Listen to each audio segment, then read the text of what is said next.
Welcome back mga ka-hoods.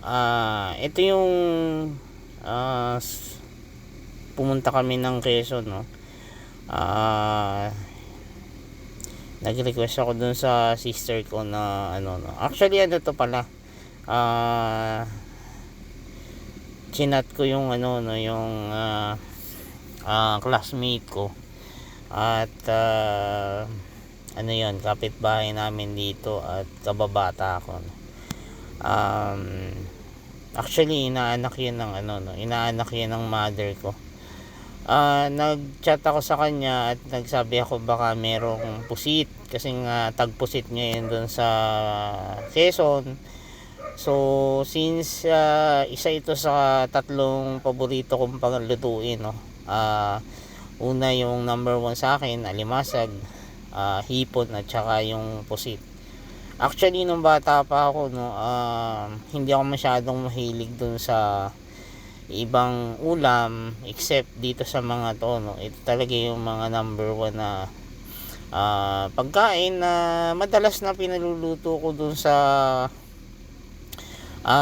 mother at father ko, no. So traditional way lang yung ginawa natin dito, no. Although hindi nyo na nakita, ano lang yan, bawang, sibuyas at luya, no. Naglagay tayo ng konting luya. Typically hindi naman ako naglalagay ng luya pag nag-aadobong pusit ako. Kaya lang this time nilagyan natin ng luya kasi medyo ano kasi to gabi pa nahuli, kaya medyo parang nakalimutan ding ilagay sa yelo. That's why parang medyo parang meron na nag-umpisa na siyang ano, no, may naamoy ako na hindi maganda. Pero nadaan naman sa hugas, no? So nung hinugasan natin nawala yung amoy niya, tapos niluto natin. So naglagay tayo ng konting ginger dyan para at least mawala yung lansa.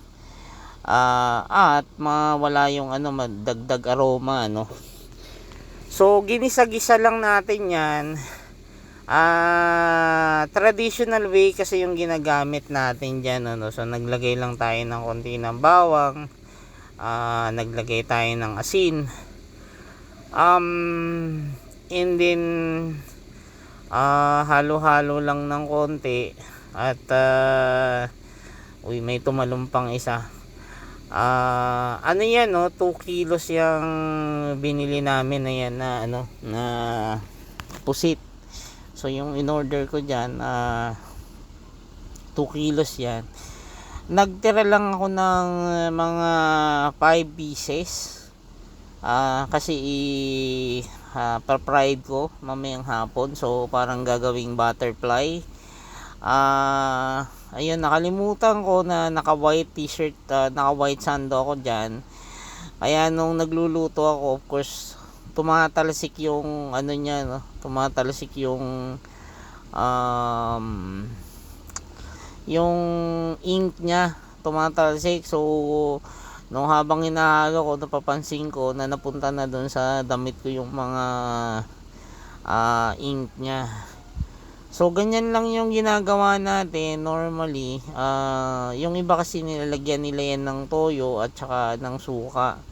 So yung sa akin naman, nilagyan ko lang yan ng suka, no.